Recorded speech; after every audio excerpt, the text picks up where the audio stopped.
Hello everyone. Before we dive in, don't forget to like and subscribe, and drop a comment telling me where you're watching from and what time it is for you. It really helps YouTube show you more stories like this one. Now let's get started.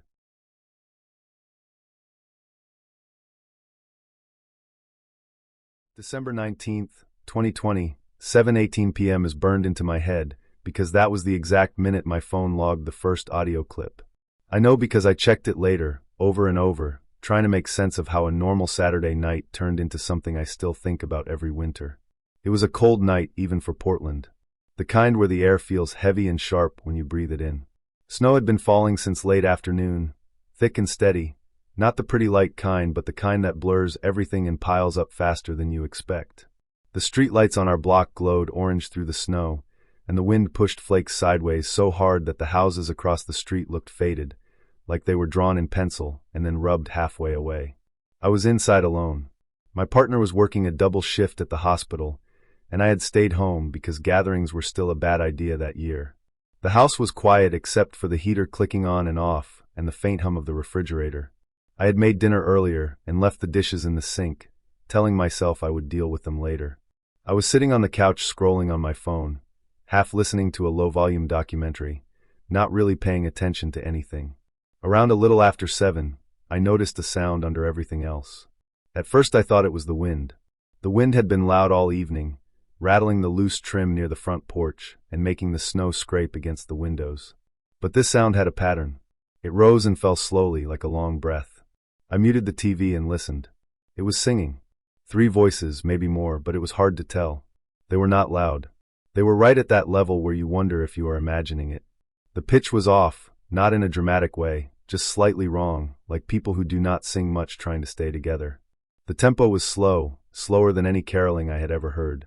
They were repeating the same short section again and again, never moving on to the next part. Carolers made sense in theory. It was December, and our block sometimes got groups from nearby churches or schools. But the weather was awful. Snow was blowing sideways, and the temperature was dropping fast. It did not feel like a night anyone would choose to stand outside and sing. I stayed still and listened. The sound seemed to come from right in front of the house, not down the street. It felt close, closer than the sidewalk. I stood up and walked to the front window, careful not to make noise, and pulled the curtain back just enough to look out. I could barely see anything.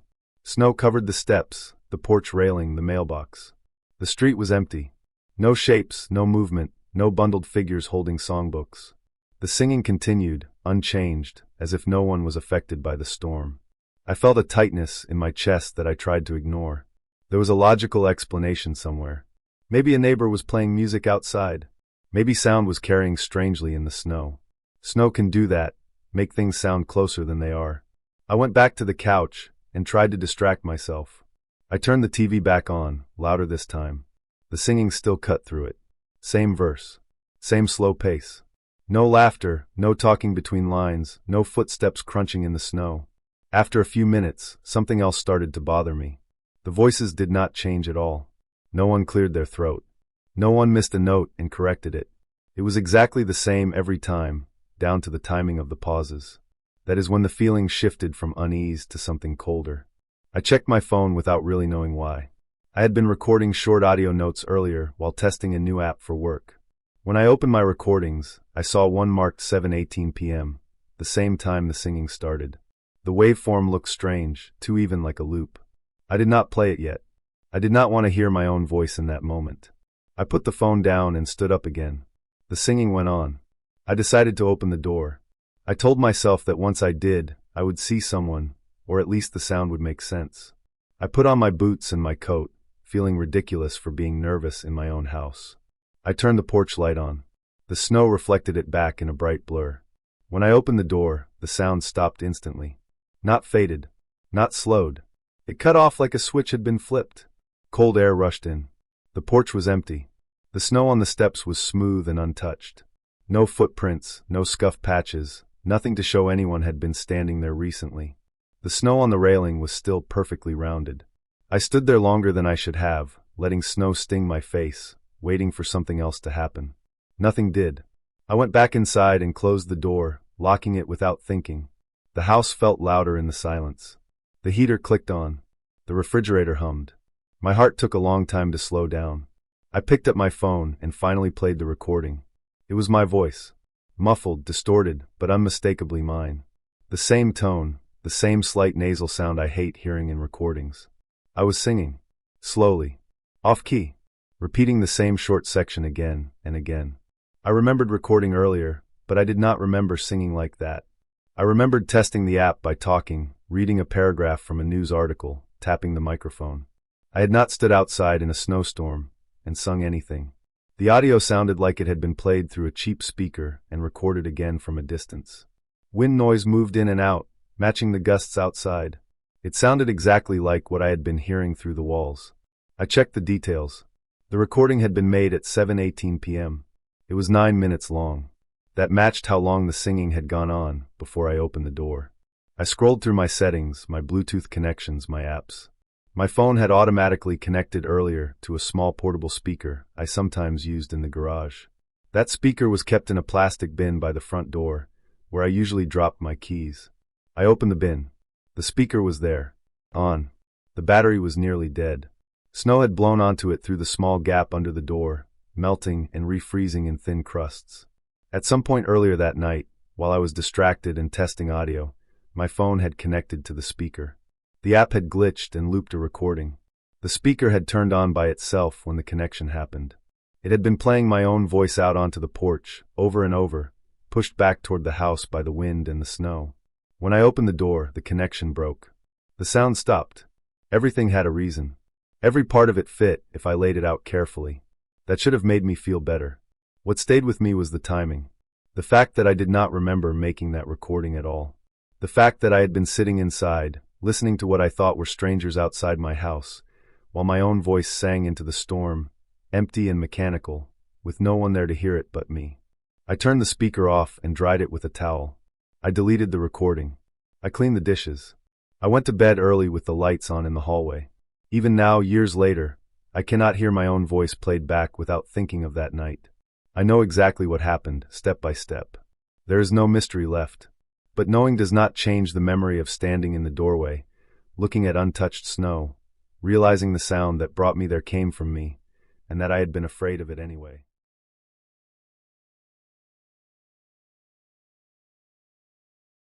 December 6th, 2021 was colder than it should have been for that early in the season. Lake Simcoe usually takes longer to lock up, but a hard snap had settled in and stayed. The locals were already driving trucks out on the ice in the shallower bays.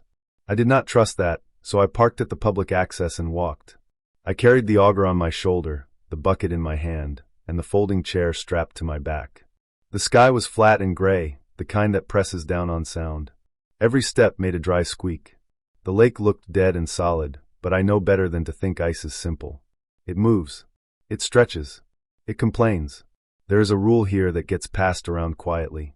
It is not on any sign, and it is not printed anywhere official. If the lake groans, you do not move. You wait.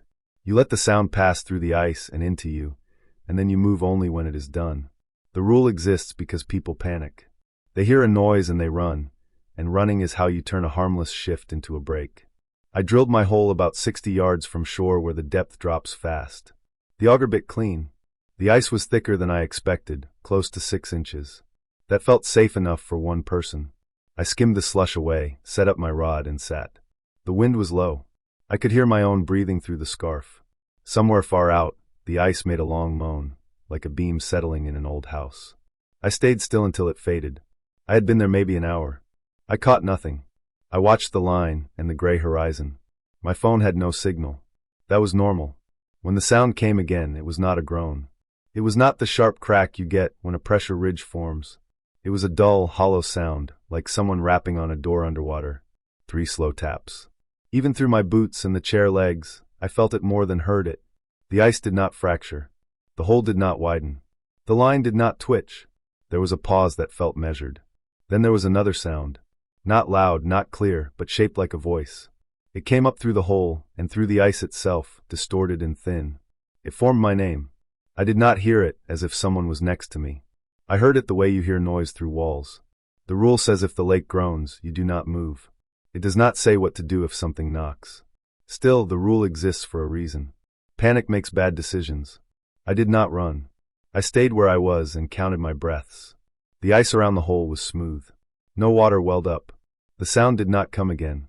I packed up slowly. I did not rush and I did not linger. I stood only after waiting for the quiet to settle back into the lake. Each step toward shore was careful and flat-footed. I kept my weight spread. Halfway back, the ice sang again, a long sliding note that went under me and away. I stopped and waited until it passed. When I reached the gravel, my legs felt weak, but that happens when you spend hours sitting in the cold. The drive home was normal. The radio cut in and out. The heater smelled like dust. I told myself there was a simple reason. Ice carries sound far. People test ice with bars. Someone could have been farther out, tapping with metal, and the sound traveled. Names carry too. A voice can sound like anything when it comes through water and ice. By the time I pulled into my driveway, I had almost convinced myself. Inside, the house was quiet and warm. I set the gear by the door and peeled off layers. My hands burned as they thawed. I made coffee and stood at the counter. That was when I noticed my phone vibrating on the table. No ringtone, just the short buzz it makes when a voicemail comes in without a call ringing through. Then it buzzed again. And again. I picked it up. The screen showed missed calls, but the numbers were wrong. Instead of digits, the caller ID field read below surface. Every entry was the same. The timestamps were close together, starting while I was still on the lake and continuing through the drive home. I had no service out there. The phone had been in my pocket, cold and dead. Yet the voicemails were there. I did not play them right away.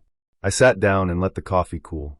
There is a way your body knows when something is off even before your mind catches up. I scrolled through the list. There were more than 20, all marked as coming from below surface. I checked the settings, thinking it might be a carrier glitch, a prank app, something mislabeled. Nothing made sense. When I finally played one, the sound was mostly noise. A low rushing like wind through a pipe, and beneath it a faint tapping, the same slow pattern. 3 taps. A pause. In a few of them, under the noise, there was a shape that matched the sound I heard on the lake. Not clear enough to be called a voice in the normal way, but it formed the same pattern again. My name, stretched and filtered until it was barely human. There were no words beyond that. No message. Just the sound, and then silence. I did not sleep much that night. I kept the lights on. In the morning, I started making calls. I contacted my carrier. They said the caller ID string did not come from their system. It was not a valid number. They suggested spoofing. I filed a report anyway. I called the local conservation authority and asked about research equipment under the ice. There are sensors and buoys out there, cables that run beneath the surface to measure temperature and movement. They can transmit sound. They can pick up vibrations. I was told none were active in that area yet. Not until later in the season. I went back to the lake the next day, but I stayed on shore. I walked the edge and looked for holes that were not mine, for tracks, for any sign of someone else. I found nothing. The ice was smooth and unmarked. I watched the far line where the lake darkens and the depth drops. It groaned once, a long settling sound, and I stood still until it passed. Over the next week, the voicemails kept coming. Not as many as that first day, but 1 or 2 every night. Always the same label. Always the same noise. I took the phone to a technician. He pulled logs. He showed me how some VoIP systems can push text into caller ID fields that do not belong there. He showed me how cold can drain batteries and cause errors. He showed me everything he could, and none of it explained why the messages only came after that day, or why the audio matched the sound on the lake so closely. I stopped going out on the ice. That part was easy. The harder part was accepting that nothing else happened. No break-ins. No footprints. No calls that turned into words. Just a quiet house and a phone that filled up slowly with the same thing. After a month, the messages stopped. Winter moved on. The lake thickened. People drove farther out and fished in groups. There were no reports on the news. No bodies. No incidents. In the spring, when the ice went soft and dark, I deleted the voicemails. I needed the space. Before I did, I saved one to my computer and looked at the waveform. It showed spikes where the taps were, evenly spaced, and a low band where the rest lived. It looked like something recorded in a confined space, not open air. Water carries sound faster and farther. Ice bends it. That is not a mystery. What stayed with me was the timing. The calls started when I was alone on the lake and stopped when I stayed away. The rule about groaning exists because ice moves and people make mistakes when they panic. The knocking did not break the ice. Following the rule kept me from running, from drilling another hole, from doing anything sudden. Whatever caused those sounds, whether it was equipment, a person farther out, or a rare alignment of noise and tech, the protocol worked. I am still here because I did not move. I have not been back on Lake Simcoe since. I still fish, but only in open water, where sound behaves the way you expect and caller IDs look like numbers. Sometimes at night, when the house is quiet and the pipes tick as they cool, I think about how thin 6 inches really is. I think about how many systems sit below the surface that we do not think about once winter closes over them. And when I hear a knock that does not belong, I stay still until it passes.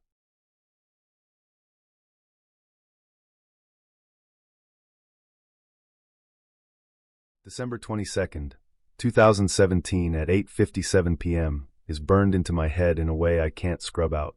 I was working mall security, the late shift, the one nobody wanted because it was slow and lonely, and your mind had too much space to wander.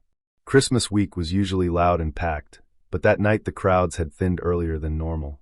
A freezing rain had started outside, turning the parking lots into gray mirrors, and most stores had closed by 8. The mall lights dimmed to their after-hours setting, that soft yellow glow that made everything feel slightly unreal. I was alone in the security office on the lower level, the small room with beige walls that smelled like old coffee and dust. The monitors were stacked in a grid, each one showing a different angle of the mall. I had already done 2 patrols, checked the doors, and logged the usual stuff. My boots still felt wet from the last round.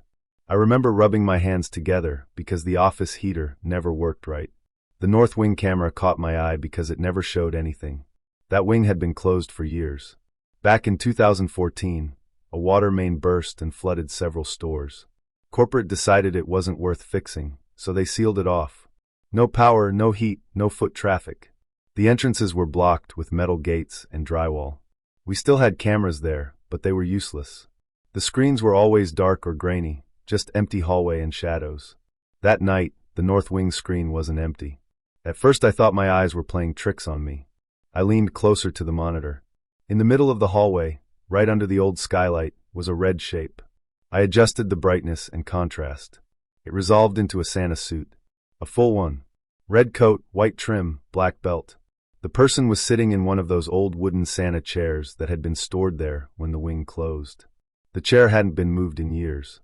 The figure was sitting still, facing slightly to the left, hands resting on the arms of the chair. The beard looked thick and white.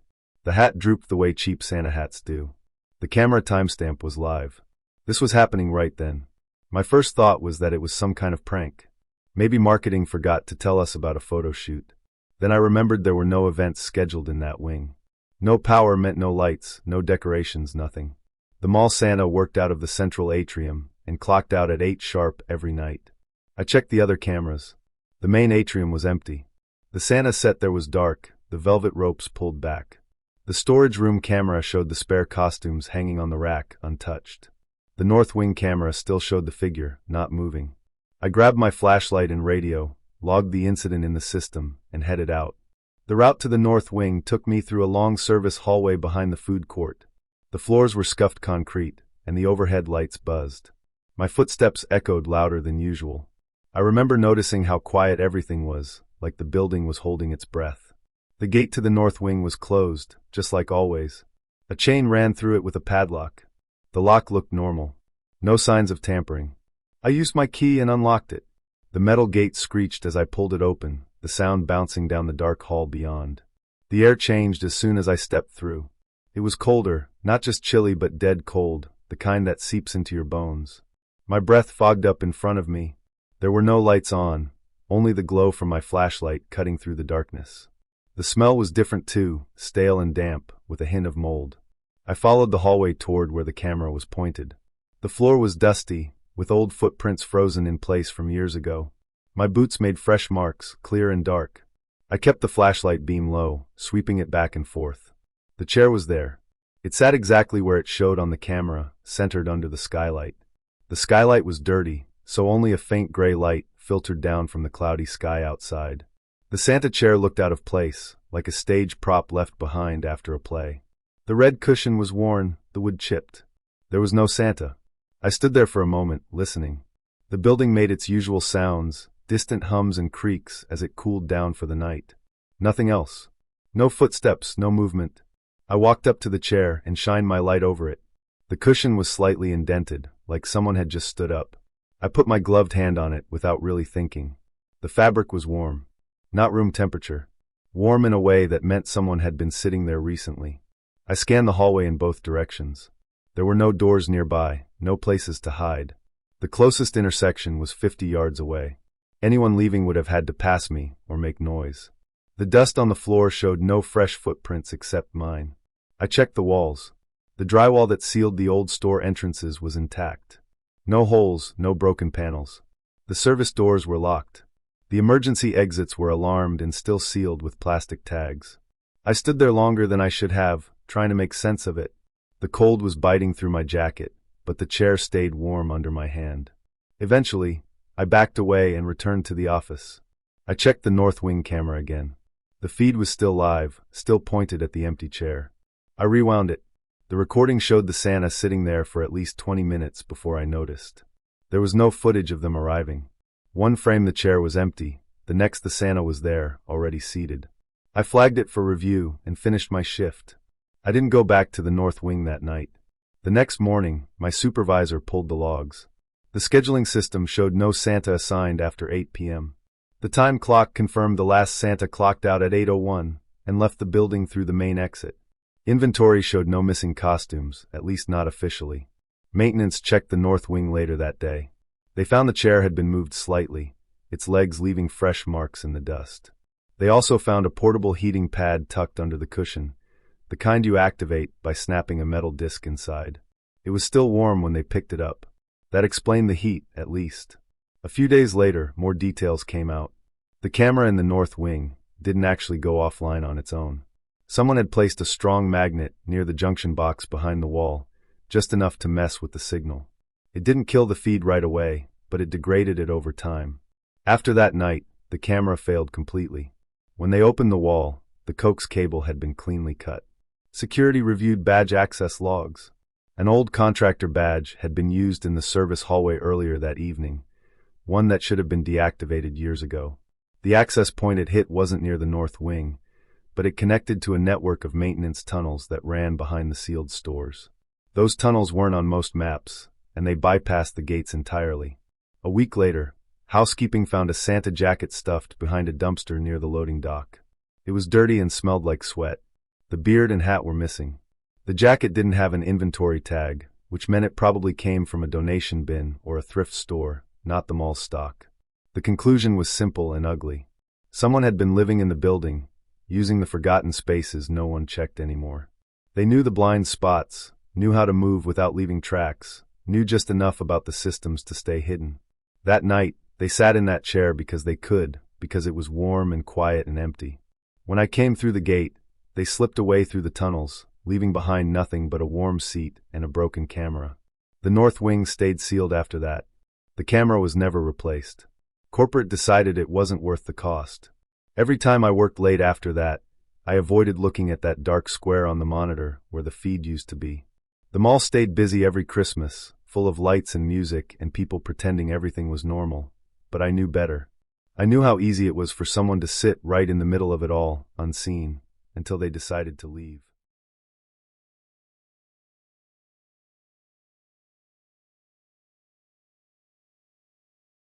I still remember the exact weight of my bag on my shoulder that night, how the strap dug into the bone and made my arm numb.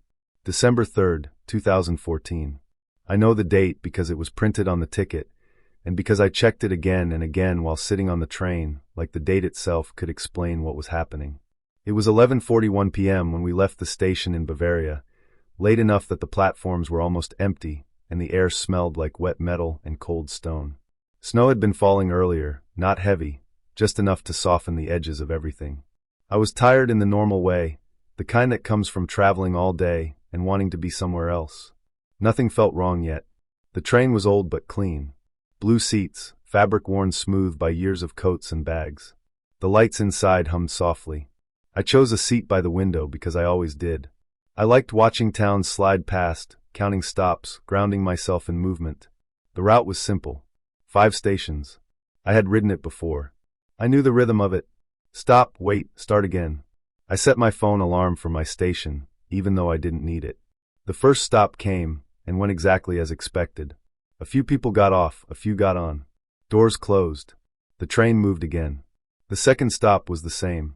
After that, I leaned my head against the glass and let my eyes rest. Outside was mostly dark forest broken by small villages. Lights flickered past like low stars. Time passed, or at least it felt like it did. I checked my phone. No signal, which wasn't unusual in that area. I checked the time. We should have been slowing down. We weren't. The train kept the same speed, the steady pull forward, the sound of wheels on rail never changing.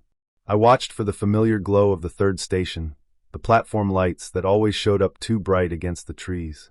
They never came. I sat up. A few other passengers were doing the same thing, shifting, looking around. No one said anything. People don't like to be the first to point out that something is wrong. I opened a map on my phone, even though it wouldn't load. The screen stayed blank. The train kept moving. We missed the 4th station too. By then, the feeling in my chest had changed. Not panic yet, but pressure. The kind that comes when your body notices something your mind doesn't want to accept. Outside the windows, there were no towns anymore. No roads. No lights. Just trees. Tall, packed close together, dark trunks and branches covered in snow. It looked wrong. Not just empty, but unfamiliar, like a place that didn't belong on that line at all. Eventually, a conductor walked through the car. I noticed him, because he was the only thing moving besides the train itself. He didn't stop for tickets. He just kept walking, steady, like he was doing a routine check. When he reached the end of the car, he turned back. His face was calm. Bored even. He explained the missed stops in a flat way, something about December routes changing after heavy snowfall. No apology. No details. Just that. Then he moved on. I tried to tell myself that made sense. Snow does change things. Trains get rerouted. Delays happen. But nothing about this felt like a delay. We weren't slowing or stopping. We weren't being redirected to a nearby station. We were just going deeper into somewhere that didn't match any memory I had of the region. I pressed my forehead to the glass again. The cold seeped through. The forest outside felt endless. The same shapes repeating over and over. No signs, no crossings, no indication of where we were. I watched until my eyes hurt, until I started seeing patterns that probably weren't there. At some point, I realized I couldn't remember the last time we had passed anything at all. No buildings. No signal lights. Just trees. My phone battery dropped faster than it should have, the percentage jumping down in uneven steps. I turned it off to save power and immediately felt more alone. I don't remember falling asleep, but I must have. The next thing I remember is the train slowing. Not stopping. Just slowing enough that the change woke me. I looked outside, expecting a platform. There was nothing. The forest was closer now, branches almost brushing the windows. Then the train picked up speed again, harder this time, like it was trying to make up for something. When I finally got off, it wasn't at my station. It was some small place with a single platform and no staff. The name sign was covered in snow. I stood there watching the red lights of the train disappear into the trees, my breath fogging the air. I waited for another train. None came. Eventually, I walked until I found a road.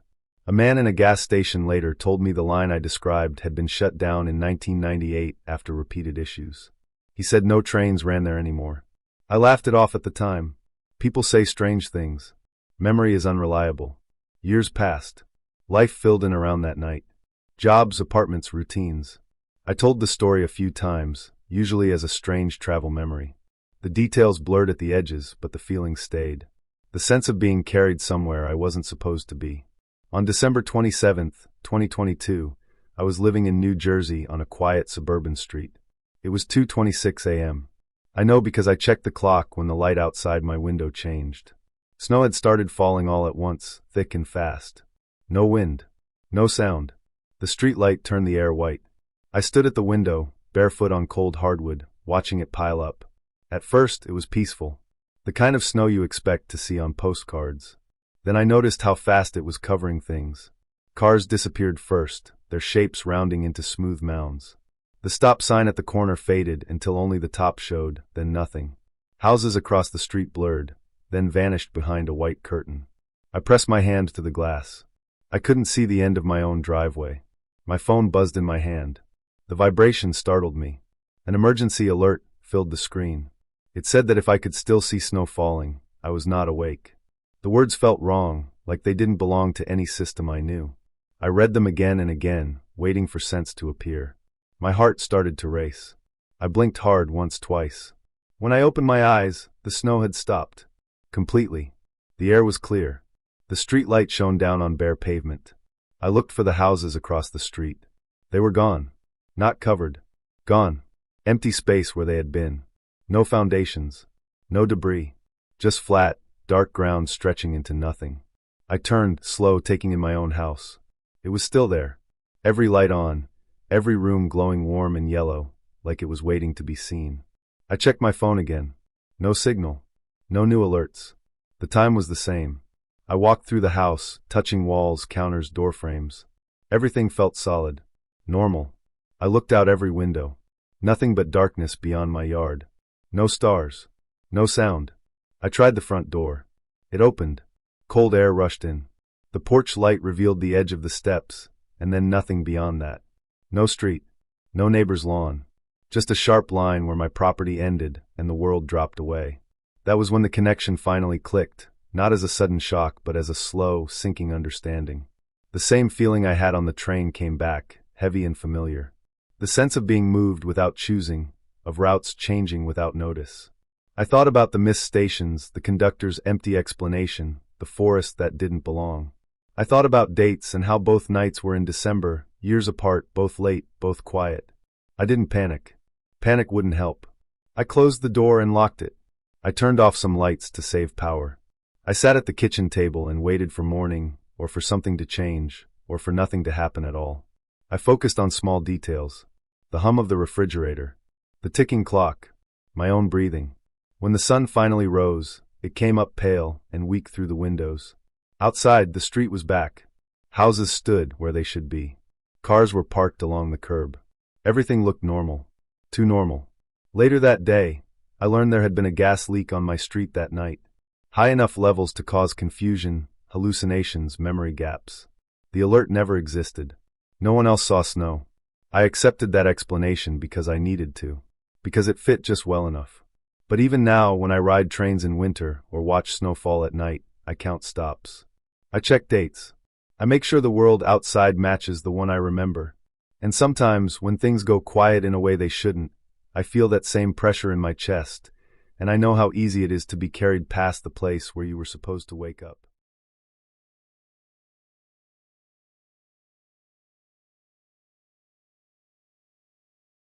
I remember the smell of that night before anything else.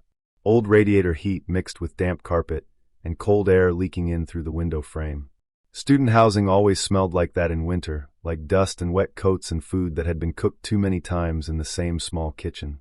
It was December 31st, 2015, and the city outside was already loud even though it was still early.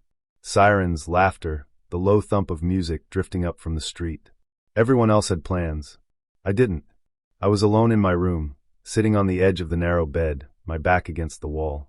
The desk lamp was on, casting a yellow circle over my planner. It was one of those cheap spiral-bound ones I bought at the campus bookstore because it was on sale. The cover was bent, the corners soft from being shoved into my bag every day. I liked planners. Writing things down made me feel like I had control over my time, like nothing could sneak up on me if it was already on the page. I was flipping through it because I had nothing else to do.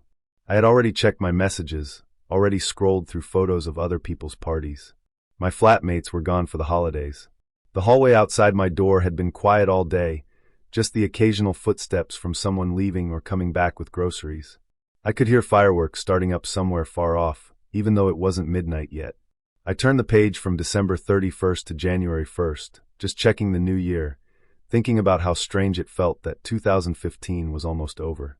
That was when I noticed the page before it. I had skipped over it without thinking, then stopped and turned back. December had one extra page.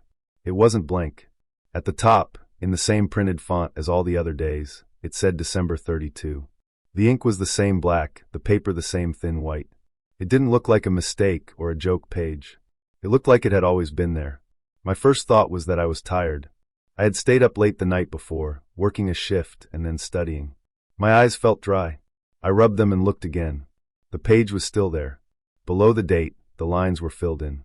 Not messy, not rushed. Neat, careful handwriting. My handwriting. I knew it was mine the same way you know your own face in a mirror. The slant, the way I looped my E's, the way my R's almost looked like V's. I hadn't written it, but it was written by me. There was a full schedule. Morning lecture at 9. Afternoon shift at work. A note in the margin about picking up groceries. Normal things. Things that made sense. Things I could imagine myself doing without thinking. Then, written darker, like the pen had pressed harder into the paper, there was one line near the bottom. Don't open the door. I sat there for a long time, just staring at it. The room felt smaller. The radiator clicked as it heated up, the metal popping sharply. I could hear my own breathing, louder than it should have been. I flipped back through the rest of the planner, checking every page. January was normal. November was normal. No other extra days. Just this one. I tried to think logically. Printing error. Someone playing a prank. Maybe one of my flatmates had taken it earlier and written something stupid as a joke. But that didn't explain the handwriting, or why they would write a full, boring schedule. Or why they would write something like that and never mention it. I checked the time. 11:48 p.m. 2 minutes to midnight. Outside, the noise was building. People were shouting now, counting down early, laughing. A car horn blared somewhere below. I closed the planner and set it on the desk, face down, like that might make it go away. I stood up and walked around the room, trying to shake the feeling crawling up my spine. I checked the door, made sure it was locked. It was. I checked the window, tugged at the latch. Cold air rushed in when I cracked it open, carrying the smell of smoke and fireworks. I closed it again. My phone was on the bed. I picked it up, more out of habit than anything else, and unlocked it. No new messages. No missed calls. The screen said 11:59. I sat back down on the bed and waited for midnight, telling myself that once the date changed, the whole thing would feel stupid. I told myself that I would laugh about it later, maybe even tear the page out of the planner and throw it away. The clock on my phone changed. 12 a.m. The noise outside exploded. Fireworks cracked and boomed, close enough that I could feel the vibrations in my chest. People screamed and cheered. Somewhere in the building, someone ran down the hallway, their footsteps echoing. That was when the knock came. It was loud and sudden, 3 hard hits on the wood of my door. Not the casual knock of someone stopping by. It made my heart jump so hard it felt like it slammed into my ribs. I didn't move. I stared at the door, at the peeling white paint, at the small scratch near the handle that had been there since I moved in. The knock echoed in my ears even after it stopped. Then my phone buzzed in my hand. I looked down at the screen. Calendar reminder. You didn't listen last time. The room felt unreal, like the air had thickened. My fingers were numb around the phone. I didn't remember setting that reminder. I didn't remember ever seeing that message before. But there it was, tied to December 32, a date that shouldn't exist. The knock came again, harder this time. The door rattled slightly in its frame. I thought about opening it. I thought about how stupid this all was, how it was probably someone drunk and lost, knocking on the wrong door after a party. That happened all the time in student housing. People wandered. People made mistakes. But the note in the planner sat heavy in my mind. Don't open the door. I stayed where I was, sitting on the bed, my back pressed against the wall, my eyes locked on the door. Minutes passed. The knocking stopped. The hallway went quiet again, like nothing had happened. I didn't sleep that night. I kept the light on until morning, jumping at every sound, every creak of the building settling. When daylight finally came, pale and gray through the window, I felt drained and hollow. I checked the planner again. The December 3-2 page was still there. Later that day, I found out from the building notice board that campus security had been called just after midnight. Someone had been going door to door in our building, trying handles, knocking hard when they found one locked. They caught him on the ground floor. A former student. He had been removed months earlier and still had a key card that half worked. He had been drinking. He said he was looking for someone specific. They didn't say who. I tore the December 32 page out of my planner and threw it away. I watched it fall into the bin, the handwriting still neat and calm on the paper. For the rest of the year, I checked my planner every night before bed. There were no more extra days. No more notes. But I never forgot how real that page felt in my hands, or how close I came to opening the door because it would have been easier than sitting with the fear. I listened that time. And whatever version of me wrote that warning, I believe now that it mattered.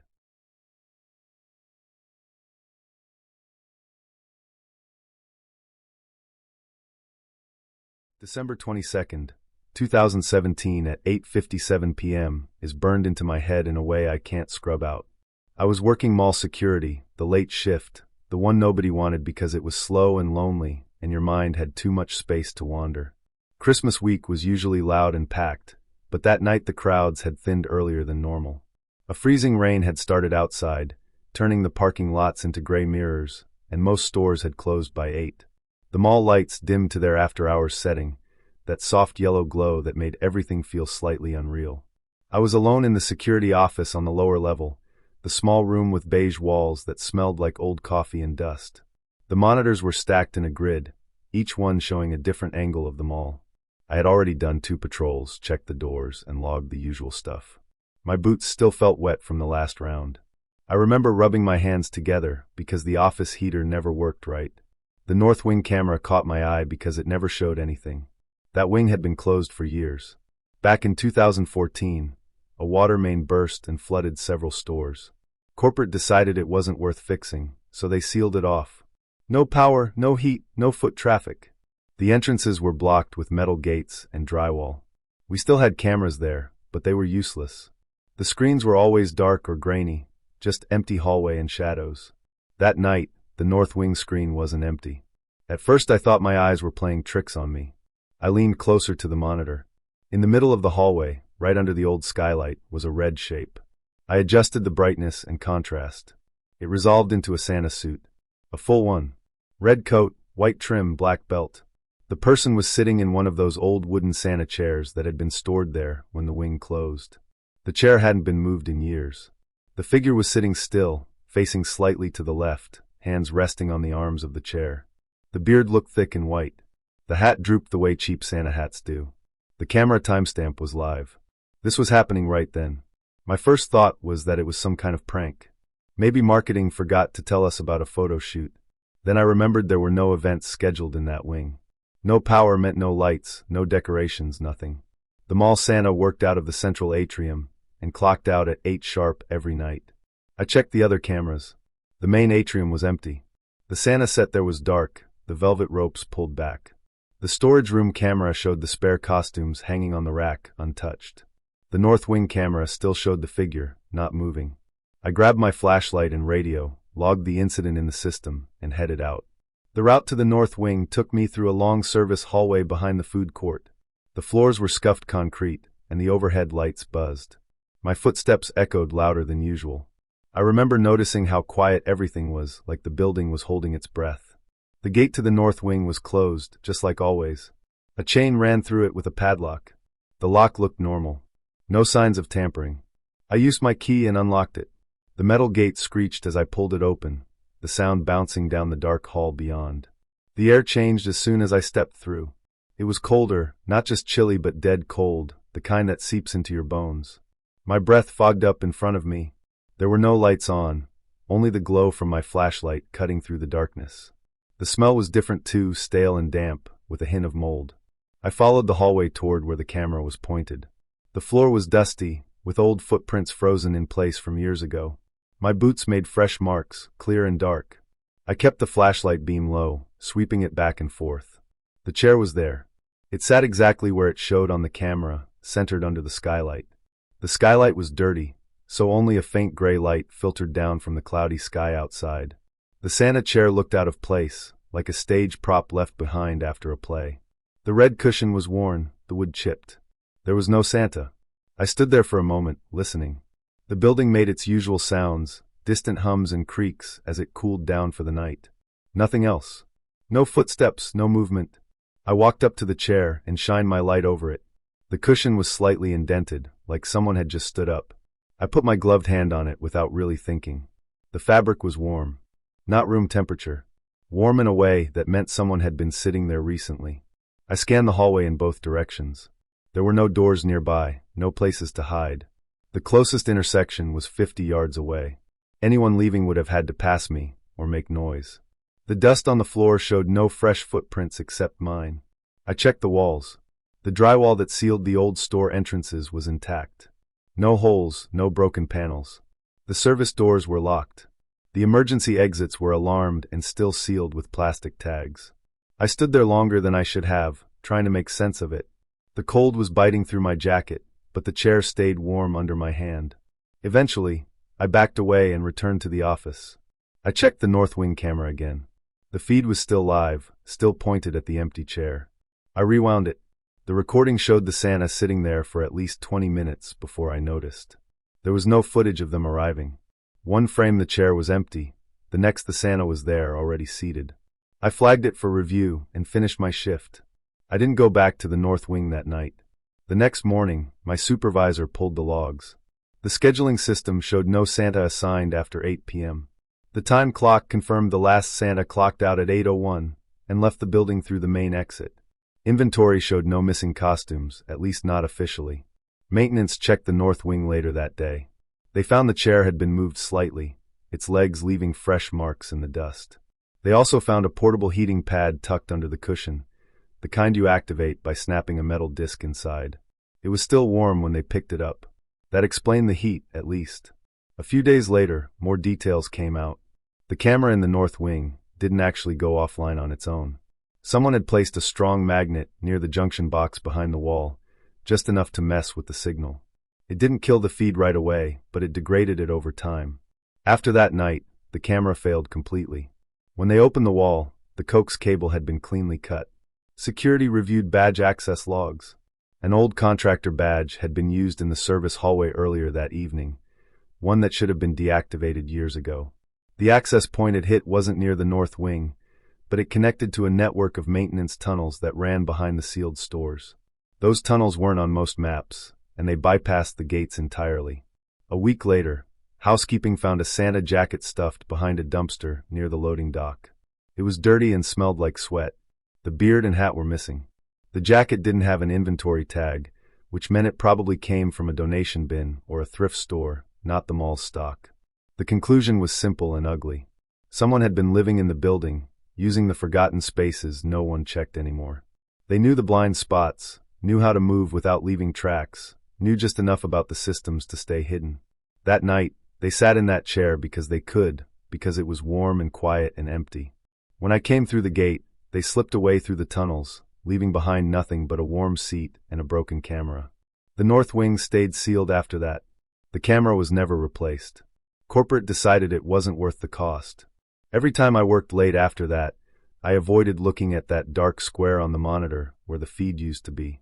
The mall stayed busy every Christmas, full of lights and music and people pretending everything was normal, but I knew better. I knew how easy it was for someone to sit right in the middle of it all, unseen, until they decided to leave.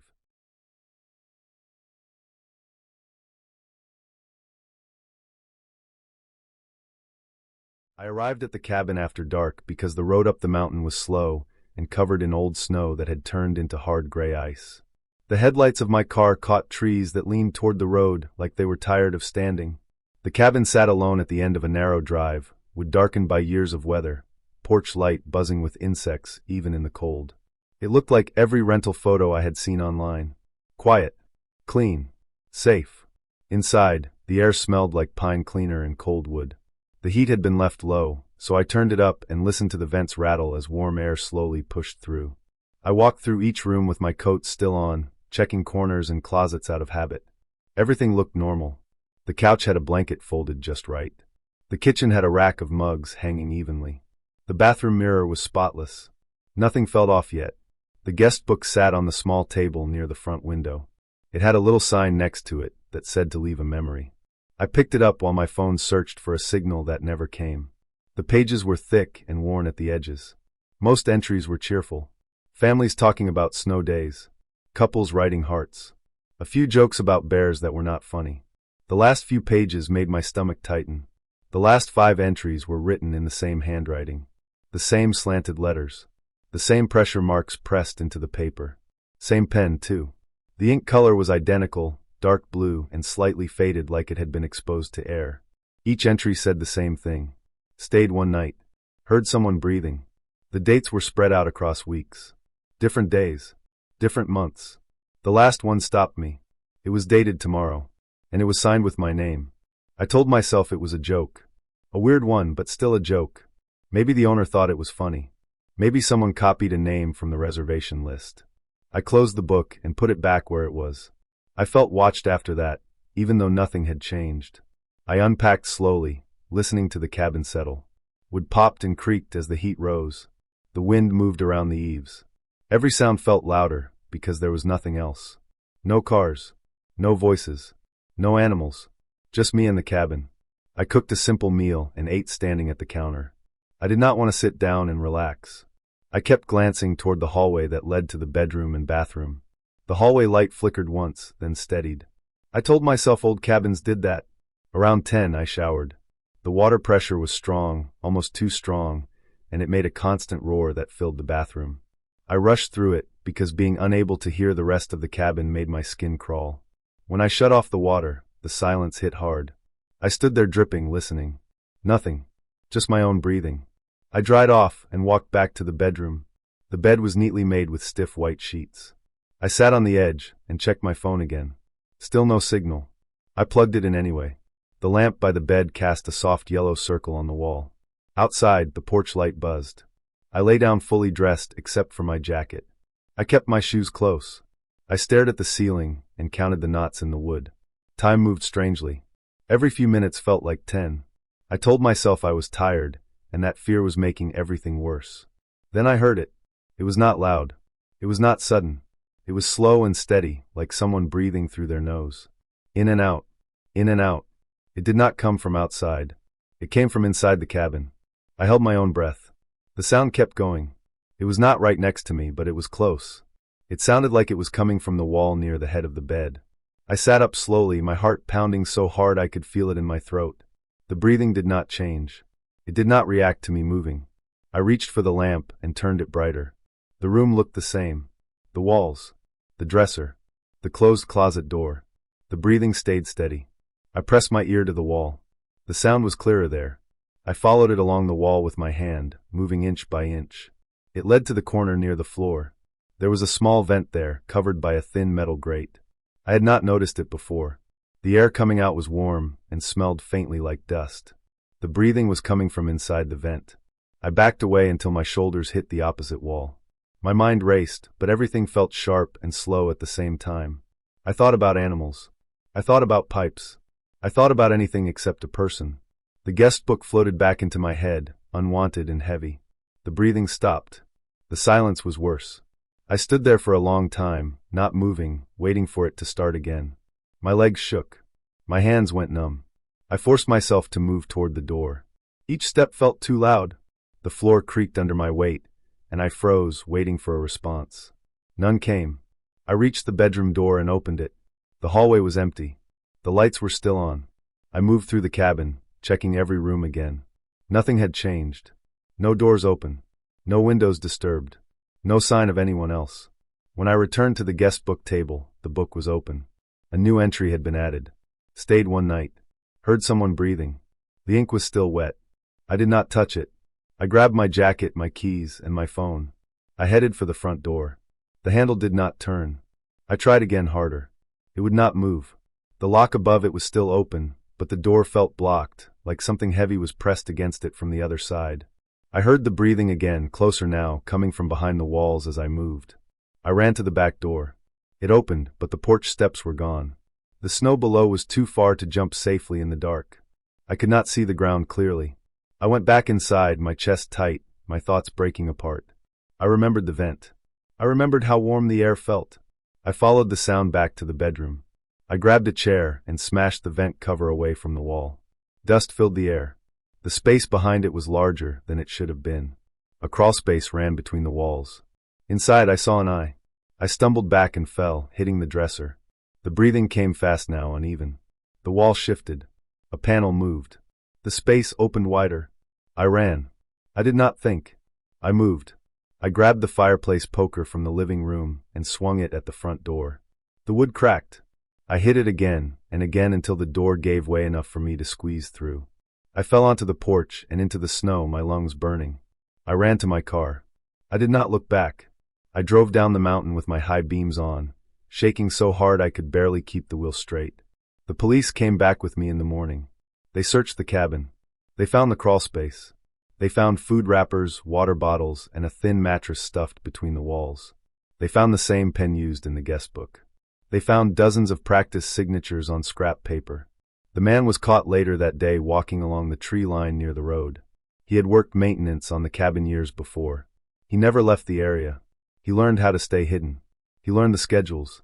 He wrote the entries after people fell asleep. He breathed through the vents. The guest book was removed. The listing was taken down. The cabin sits empty now. I still think about that last entry.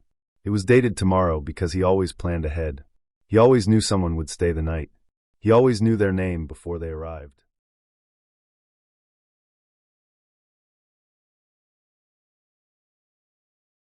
I woke up before my alarm because the house was too quiet. That happens sometimes when the snow is heavy. Sound gets swallowed. The trees stop creaking. The wind settles. Even the refrigerator hum feels far away.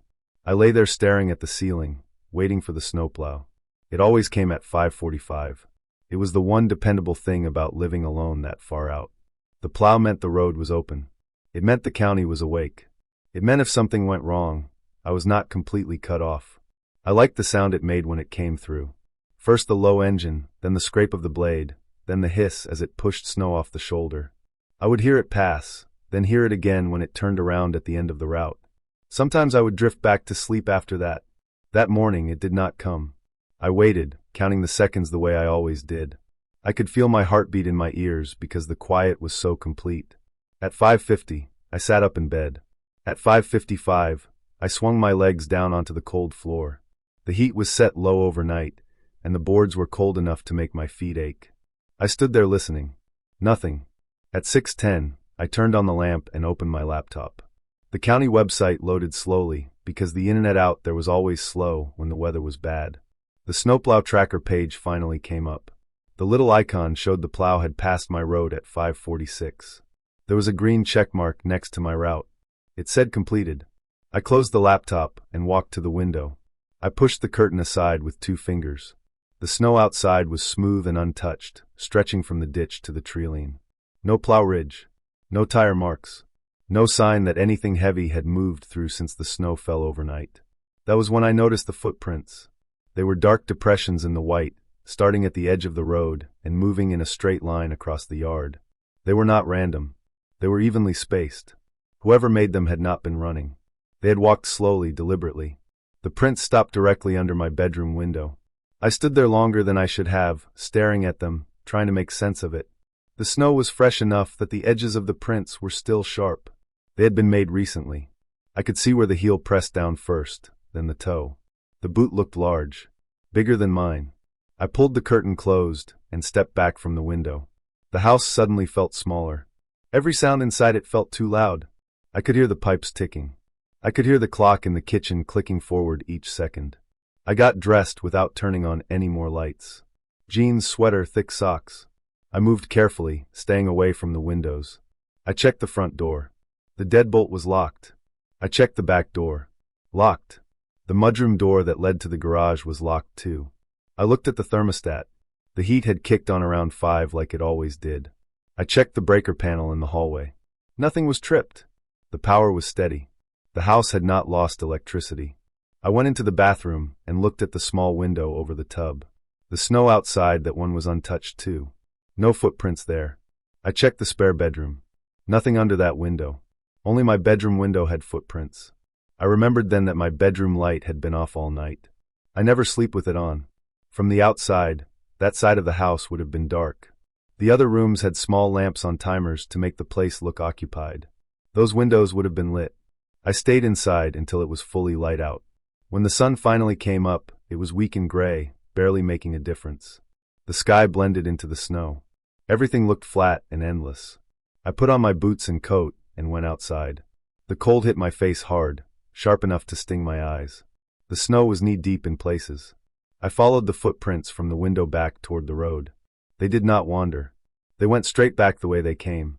At the road, they stopped. There were no tire tracks. The road was covered in snow like it had not been touched all morning. I stood there for a long time, looking up and down the road. It curved away into the trees in both directions. No houses close enough to see. No movement. No sound. Later that morning, the plow came. It came loud and late, around 9:30. I watched it from the kitchen window. The driver did not slow down near my driveway. The blade pushed the snow aside, erasing the footprints in seconds. When it passed, the yard looked normal again. Clean. Empty. That afternoon, I checked the tracker again. The log had been updated. The earlier pastime was gone. The only record showed the 9:30 run. The earlier one had been removed like it never happened. Over the next few days, I noticed small things. The mailbox lid was open when I had not checked the mail. The trash bin was turned slightly, like it had been moved and put back wrong. One morning, there was a single footprint near the shed, half filled in by drifting snow. I installed a camera. Just one, pointed at the yard and the road. The internet out there barely handled it, but it worked enough to record. 3 nights later, it caught movement. The footage showed a man walking up from the road, just before 5:40 a.m. He was wearing a heavy coat and a hat pulled low. His face was mostly hidden. He walked the same straight path across the yard. He stopped under my bedroom window and stood there. He did not look around. He did not pace. He stood still for over 3 minutes, staring up at the glass. Then he turned and walked back to the road the same way he came. The timestamp matched the time the tracker had first shown the plow passing. I saved the video. I backed it up. I did not sleep that night, or the next. A week later, the sheriff came by. He had already seen the footage. He did not stay long. He walked the yard, took photos, and left. 2 months after that, I learned what had been happening. A county contractor had been accessing the snowplow system from home. He knew the routes. He knew the times. He marked passes that did not happen, so he could create gaps where the roads looked clear on paper, but stayed untouched in real life. He lived 3 towns over. He had been using the quiet hours to walk onto properties along his route. Always alone houses. Always bedrooms on the dark side of the building. He never broke in. He watched. They found notes in his garage. Schedules. Hand-drawn maps. My address was circled. Next to it was the time 5:45 written twice. The system was fixed after that. The tracker became accurate again. The plow came on time every morning for the rest of that winter. I still wake up before it comes. I still listen for it. When I hear the blade scrape the road, I feel the sound in my chest. I moved out the next spring. The house sold fast. I did not tell the new owners why I left. I still check the plow schedule some mornings, even though I live in town now. When it says a road has been cleared, I picture untouched snow and a single line of footprints leading straight to a window.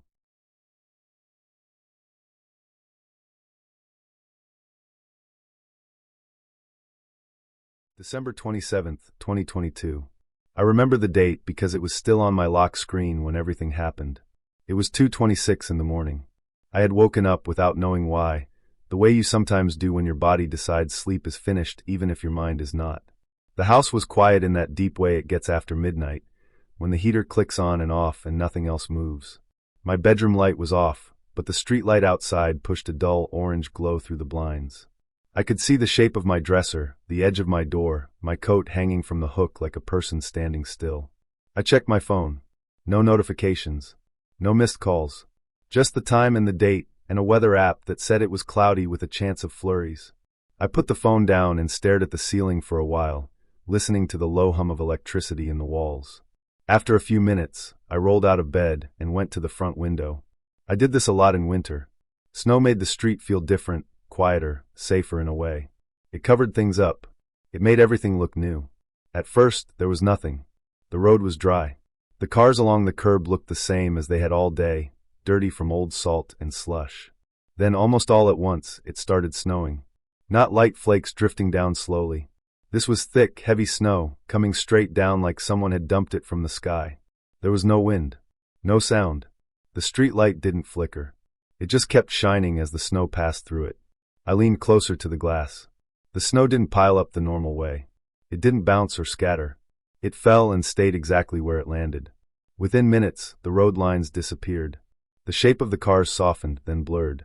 The stop sign at the corner lost its red color and became a pale shape, then nothing.